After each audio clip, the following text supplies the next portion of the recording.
Amen. Well, you guys can take a seat. My name is Mike Howard. I'm the lead pastor here at Revision, and I'm excited to be here today. How about you? All right. Well, I realized something about myself this week that I'm not particularly proud of. On Tuesday, I got a pretty gnarly slice on my knuckle and finger from a real gross, rusty piece of metal. And I thought to myself, tetanus is a dumb way to die in 2018, so I better go get a shot because it's been a while. And I went to the doctor, and I got a shot in my arm, and it still hurts. And I don't want to move it or lift anything, and I'm just having a terrible week. And some of you are thinking, oh, the thing he realized about himself is he's a giant wuss. No, I already knew that, and frankly, I made my peace with it a long time ago. Here's what I realized. I got to urgent care, and I checked in, and I sat down in the waiting room, and I looked up on the screen, and my name was 5th. And the first thought that went through my head was, I should just go to a different urgent care. I do not want to wait. And I realized I am as terrible at waiting as my kids. And that's just not something that I want to be. The only difference between us is that they whine out loud, and I just make that same noise in my head because I'm an adult. And I don't want people to look at me. And I know that people will look at me if they hear that noise because that's what happens every time I'm in a line with my kids for more than 3.8 seconds. And all the parents in here just nodding right now, you youngsters who don't have kids yet, you'll learn what it's like. I remember as a kid going to places like Adventureland, wondering why my dad didn't seem to be having as much fun as I was having. And now I know. Like waiting in line with kids, there's no payoff at the end. The roller coaster's not even fun. It's like, imagine, if you don't have kids, imagine being in the longest, worst ever security line at the airport, only it's 90 degrees with 70% humidity at that airport, and someone is yanking on your shirt asking you to spend $25 on a miniature cup of Dippin' Dots the whole time. It's the worst. But in fairness to my kids, waiting is difficult for all of us, especially smack dab in the middle of a culture of instant gratification. We're used to getting what we want on demand, pretty much wherever and whenever we want it. And so waiting to see the doctor or waiting to ride a Ferris wheel is hard for us. But you know what's exponentially harder? Waiting on God. We're finishing up this series called The Waymaker this morning. And over the course of the last month, we've talked about how God makes a way when there is no way, about how God sees us even when we feel abandoned, about how God loves us even when we've hit rock bottom. And this morning, I want to lean in to talking about who God is and how God moves in the moments where we're tired of waiting and we're running out of hope. Because we've all had those moments. Like everybody in this room, I don't care who you are or where you've been or where you're at along your spiritual journey, even if you're sitting here today and you're a skeptic, you're not even sure what you believe, every single one of us at some point in our lives has asked the question, why doesn't God do something about that? And most of us don't even have to think too hard to come up with a that. Maybe you're sitting next to that, don't point. Maybe you left that at home, some of you work for that or work with that. For others of us, that is an illness or some longing of our heart or broken situation that just hasn't been resolved for a really long time. We start asking the questions, will healing ever happen? Will my kid ever come back to God? Like, is my marriage even fixable? Am I ever going to find Mr. Right or Mrs. Right? Or like, when is it going to be my turn? I look around here at Revision and there's babies popping out all over the place. There's millions of them. When is it going to be my chance? Or what does the future hold? Is that job offer going to come? And if you've asked a question like that, you're not alone. Like all of us we've had moments where it felt like God was absent or uncooperative, or at the very least, he was late. And what do we do with that? How do we reconcile those broken, painful spaces in our lives with the idea that God is good and God loves us? I want to talk about that this morning, and I'll warn you, this is not a sitcom sermon. You know, on TV, like everything gets wrapped up with a nice little bow tied around it after 30 minutes, minus the 18 minutes of commercials. That's not going to happen today. It hasn't happened in this series because that's just kind of not how life happens sometimes. And I know, because this is so true for me, there's something inside of us that craves the emotional stability of saying, I'm okay with everything now. And I'm just going to be able to walk out of here and pretend that all the shattered spaces in my life are just fine and I'm not sad about them and I'm not frustrated with them anymore. But shattered spaces are shattered, and it's okay to call them that. And what we need in the middle of all of it, what I pray God gives us this morning is food for our souls that can nourish them when they're starving. For those moments and those times where we feel like we are hanging on by a thread. And that food is the knowledge that when you find yourself there, you're seen and you're known and you're loved, and God is neither inattentive nor inaccessible. And we can know that that's who God is, and we can know that's how God loves, and we can know how God will move because it's how he's been doing it for thousands of years. And this morning we're going to take a look at a story where some people were wrecked. Just worst situation they'd ever been, and they were angry at God, and they felt like he didn't care, and he showed up too late. I think most of us can relate to that. And then God did show up, and he showed them who he was. So if you have a Bible with you, you can open it up to John chapter 11. Otherwise, you can queue up the passage in the Revision app or just follow along on the screen. If you don't own a Bible, take one. Take one for your kids from the Next Steps table. We love giving them away. But John 11 is going to be a story that's familiar to a whole lot of you. For anyone who grew up in church, it's a story you've heard a whole bunch of times, and as soon as I begin to read it, you're going to know how it ends. But I want to invite you just for one morning to pretend like you don't. Just listen with fresh ears and look with fresh eyes, like you're the original audience John wrote this to, and let it blow you away, just like it did for so many people all across the world in the first century. So John 11, verse 1, it begins, "Now a man named Lazarus was sick. He was from Bethany, the village of Mary and her sister Martha. This Mary, whose brother Lazarus now lay sick, was the same one who poured perfume on the Lord and wiped his feet with her hair. So the sisters sent word to Jesus, 'Lord, the one you love is sick.'" So right off the bat, John makes sure we know this is not just a collection of random people. These aren't some people in a town somewhere that have heard of Jesus. These are people who have a close relationship with Jesus. Like imagine someone showing up and being like, "Jesus, the one you love is sick." What if you're Lazarus and that's like your nickname? That's pretty cool to be walking around in the first century known as like Jesus BFF. It's like, you know, if that's his nickname, he's riding around with a bumper sticker on the back of his donkey that looks like this. It's like, yeah, I'm tight with the Lord, okay? So like Jesus, Lazarus is sick, and then Jesus says something totally ridiculous, because Jesus says ridiculous things all the time. In verse 4, he says, when he heard this, Jesus said, "This sickness will not end in death. No, it is for God's glory, so that God's Son may be glorified through it." Whew, Jesus just created a whole new category. He took a look at this sickness. He said, this sickness is for God's glory. Sickness is for God's glory? Jesus is like, yeah, but sickness is bad. She said, yeah, it is on its own, but this one is so that. Listen, so that is purpose language. Jesus is giving us a picture here that's different than the picture most of us live with. It messes up our theology a little bit, but he says so that it has a purpose. We want to ask whenever bad things happen, why did it happen? And we're listening for a because, but Jesus doesn't give us a because, he gives us a so that. We get hung up on past causes, and Jesus is looking at a future purpose. He said, this is so that you'll know who I am, so that people will be pointed to God. Some of us are thinking, man, they did not talk to me about that in Sunday school. I don't know what to do with that. But Jesus is telling us, hey, look, I know the world is broken. I actually hate that the world is broken. The reason I'm here is to give my life to reconcile the brokenness of the world. But it is broken right now, and I want to change the way you think.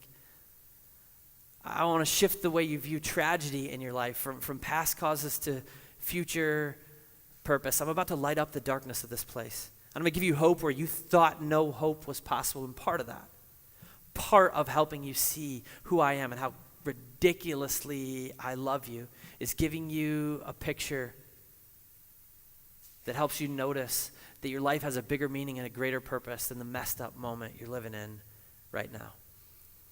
There's some big things I want us to see in this story this morning. The first one is right here. God is working in our waiting. God's working in our waiting. Something is happening even when nothing is happening. Something inside us is being transformed even when it looks like everything outside us is stalled in a place we don't want. God is using our lives to draw the world to himself. And sometimes it might feel like God is just not doing anything, but he's working in our waiting. The story continues from here with this little side note from John. In verse 5, he writes, "Now Jesus loved Martha and her sister and Lazarus."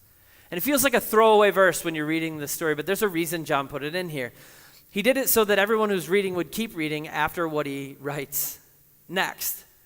Because if you didn't know that Jesus loved Mary and Martha and Lazarus, when you see what Jesus does next, you would not think that Jesus loved Mary and Martha and Lazarus at all. Not even a little bit. You wouldn't think he could care less about them. And John's like, they're going to need to know because they're not going to believe it.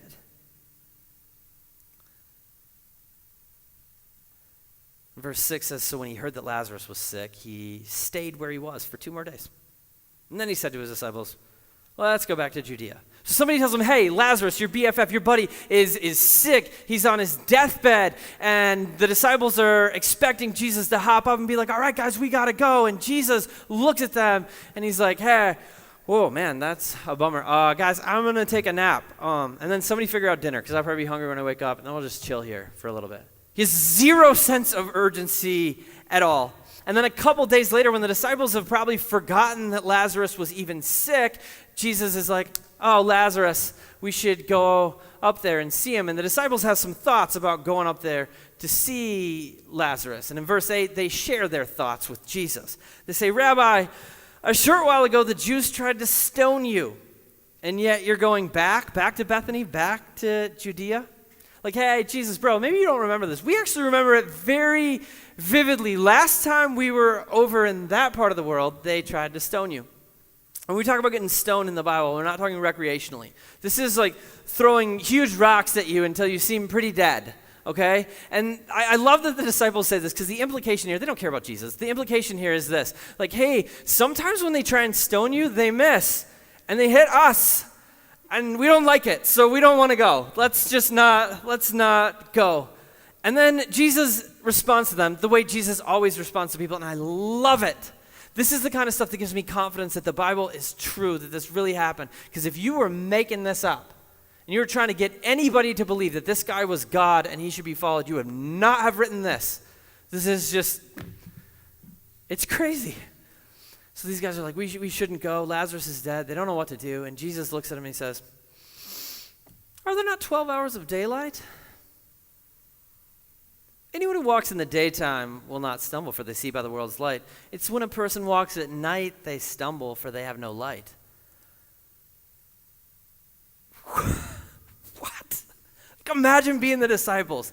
And they're just looking at each other like, what did he talk about? And Matthew and John are over in the corner just like, and they see him writing. They're like, what are you writing? Did you get something out of that? No, not at all. We're just writing it down. Hopefully, it might be important later. We're writing down everything. And the crazy thing is, it is. Like, if you read this story back from the end of John, as the disciples looked back on this moment, they get it. That Jesus is talking about opportunity. He's saying to them right now, "Fellas, I'm going to be here for a minute, and then I'm going to be gone. And I got a limited amount of time and space to show you something about who I am that you are going to need to carry with you out into this shattered world. So let's go." And after he'd said this, he went on to tell them, our friend Lazarus has fallen asleep, but I'm going there to wake him up." And his disciples replied, "Lord, if he sleeps, he'll get better." Jesus had been speaking of his death, but the disciples thought he meant natural sleep. This is the best. It's moments like these where I think, if I was one of the disciples, I would have done the exact same thing they did. They really don't want to go because of the whole rock throwing thing. And then Jesus tells them Lazarus is sleeping, and they give him some free medical advice. He didn't ask for it, but they give it to him anyway. They're like, "Oh, Jesus, that's actually good. If he's sleeping, it means his fever broke. He's resting up. The healing is going to come. Everybody's winning right now. Let's be smart about it." And we can chuckle about the fact that they gave medical advice to Jesus, but don't you sit there and pretend you haven't done the same thing. All of us have been like, "Lord, I was recently on WebMD, and it looks like this is what you're going to need to do for me." Like, we've done it. Okay, so this is where they're at. They're like, "Hey, we should not go. Let him sleep. That's the worst thing we could do is wake him up." And so then Jesus told them plainly, "Lazarus is dead. And for your sake, I'm glad I was not there, so that you may believe. But let us go to him." I don't know if that feels insensitive to you guys, but it sure does to me, because now they realize Lazarus is dead, and then Jesus said he's glad about it. You're like, "Wait, you knew he was dead?" "Yeah." "And you let Martha and Mary keep nursing him, like thinking he was going to get healthy?" but you knew he was going to die? Yeah. And you let him mourn his death? Yeah. And you're glad about that? Oh yeah. Oh yeah. So that, not because, so that. Again, Jesus is pointing us away from past causes to future purpose. He says, so that you may believe there is a precious gift wrapped up in this tragedy. And it's a gift for all of you, and it's a gift for Mary, and it's a gift for Martha, and it's a gift for Lazarus, and it's a gift for everybody who's coming on down the line. Second big thing I want us to realize in this story that I think will carry us in times when we encounter tragedy is that God creates purpose out of pain. We serve a God who never wastes a hurt. And that doesn't mean he's responsible for him. He's not up in heaven zapping evil down, causing it all, but he does not waste. He steps in. And what that means for all of us is that in our worst moments, when it sure doesn't feel like love, when we feel like we're a long way away from where we desperately want to be, God is looking from an eternal perspective and stepping into the cracks in our lives to give us the most loving gift he possibly could, himself. He shows us who he is, and he shows us how crazy his love is for us. Why doesn't God do something about that? Because sometimes God knows he needs to work through that if we're going to know who he is and become who he made us to be. So at this point, the disciples realize they're going no matter what, and they kind of resign themselves. And I love the way they say it. It's Thomas, and Thomas is kind of the Eeyore of the disciples.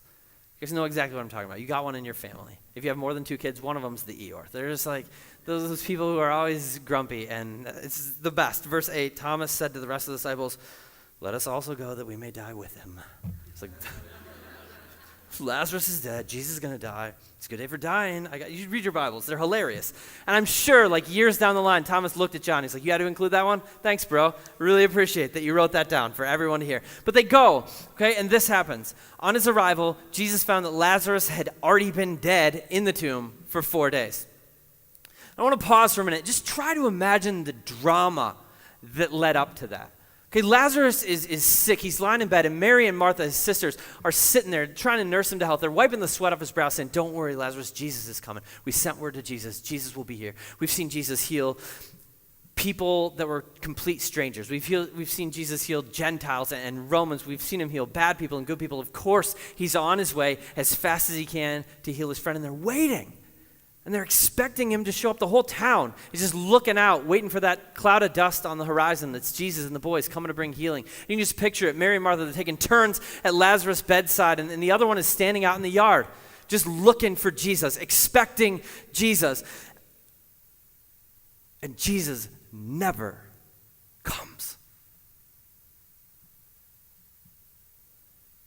Isn't that where we live a lot of the time? The empty, gut-wrenching space where it feels like God went missing, and we kept thinking he was going to show up, and even if he was going to do anything, it's a little bit too late now, and so we just got to release the idea that he actually cared about us as much as we thought.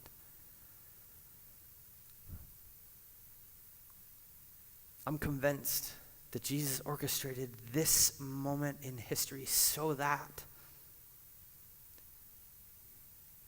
we, like Mary and Martha and Lazarus and the disciples and me and you thousands of years later, so that we could carry hope into our shattered futures. It was that important. It mattered that much for us to know who he is and how he loves. He had to do it for our sake, so he showed up 4 stinking days late. And 4 days is a huge deal in ancient Near Eastern culture because there was this superstition rolling around in the first century that the spirit actually hovered above the body for 3 days. And then when the body began to decompose and the face changed, the spirit would realize, "Oh, I can never re-inhabit that body," and it would leave. So 4 days is 1 day too late. He's not just mostly dead, he's all dead now. So Jesus strolls in 4 days late with his embarrassed disciples who at one point thought maybe they were going to go witness a healing, and now the whole town is looking at him like, "What are you jerks doing here now? You didn't even show up for the funeral." But Jesus is about to show everybody something big, that God's delay does not mean denial. Delay does not mean denial. It feels like it does every time. Whenever God doesn't operate on my timeline, I feel like, well, he must be gone. He must have abandoned me. He must never gonna. Boy, I don't know what I was going to say there. He must never going to be show up. That's what I was going to say. That's not even a sentence. But he must never be coming.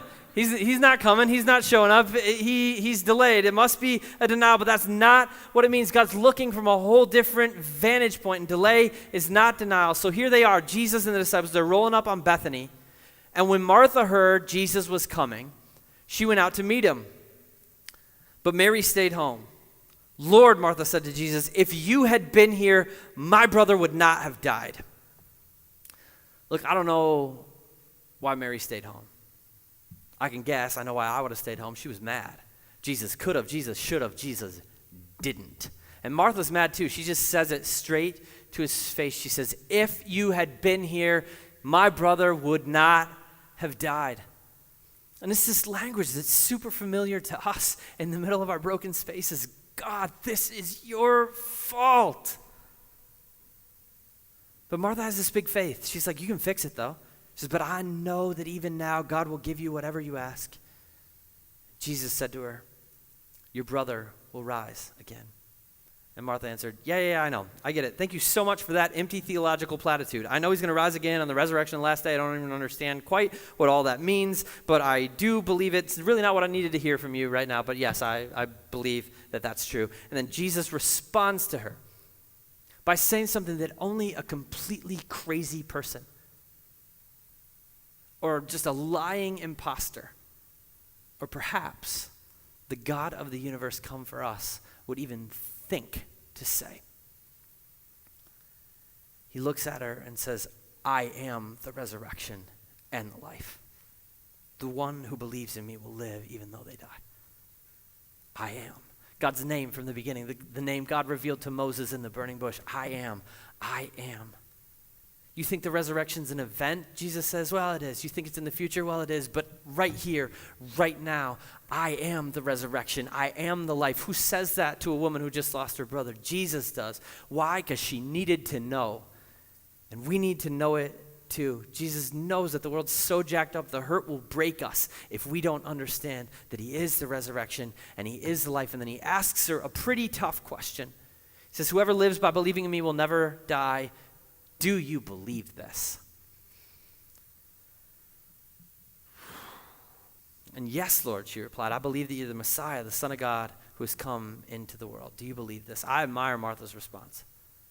And even though deep down inside my soul, I know it's like the right Sunday school answer, and it's the answer she should have given. And if I was looking Jesus in the face, I probably would have given him the answer that I knew was right. Sometimes I don't know that I believe it. It's easy to believe when you're 6. It's harder to believe when you're 9 and your dog dies. It's even harder when you're 11 and your grandma dies. And it's real hard when you're old enough to experience the real pain this world has to offer. Do you believe?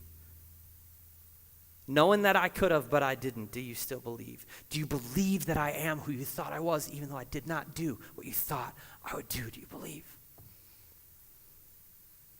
And she says, yes. And then Mary finally leaves the house and she comes to see Jesus and has pretty much the same conversation with him all over again. And then something happens. It's just this brilliant, powerful moment that changes the game for me. In the middle of the tragedy I face, in the middle of my worst moments, I cling to this. Jesus sees her crying. It says when Jesus saw her weeping and the Jews who had come along with her also weeping, he was deeply moved in his spirit and troubled. Where have you laid him? He asked. Come and see, Lord, they replied. And Jesus wept. Like Lazarus was dead and his family was hurting, and here we witness the heart of Jesus breaking for their broken hearts. It's such a huge thing for us to realize that even when God allows suffering and pain in our lives, when he doesn't prevent it, even though he could have, and we know it, we can know that we know because we've seen who Jesus is. God is near when we're in need. God's near when we're in need. He's not distant. He's not so big that he's inaccessible. He's not emotionless. His heart is shattered over all the dents and cracked spaces in ours. His silence does not mean his absence ever. Jesus shows us that. He can't even help himself. He just loses it. He breaks down even though He knows what's coming next. Nobody else knows what's coming next. And here Jesus, who does know what's coming next, just weeps openly in front of the whole town. The story tells us, then the Jews said, see how he loved him. But some of them said, could not he who opened the eyes of the blind man have kept this man from dying? And Jesus, once more deeply moved, came to the tomb. It was a cave with a stone laid across the entrance. Take away the stone, he said. But Lord, said Martha, the sister of the dead man, by this time there's a bad odor, for he's been in there 4 days. Another science lesson for the creator of the universe. Like, he's going to smell now, Jesus.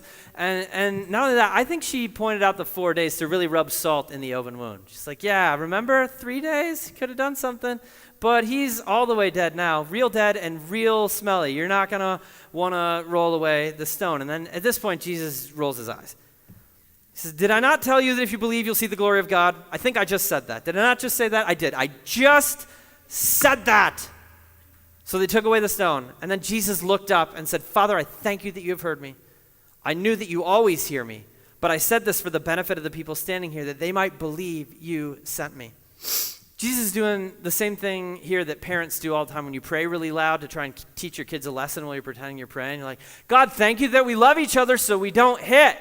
Like, this is exactly what Jesus is doing. He stands there, the whole town gets around him. He's like, Father, are they looking? Okay, good. Me and you, from the very beginning, one, they're going to need to know this, and you know who you are and who I am. And looking back, they're going to realize this was a gift and a blessing. Mary and Martha and Lazarus and the disciples, they'll all understand. But are they what? Do they get it now? Are they ready for us to do the thing we do? And then he looks, and they're looking at him. He's like, okay, good. Here we go. And when Jesus had said this, he called out in a loud voice, Lazarus, come out!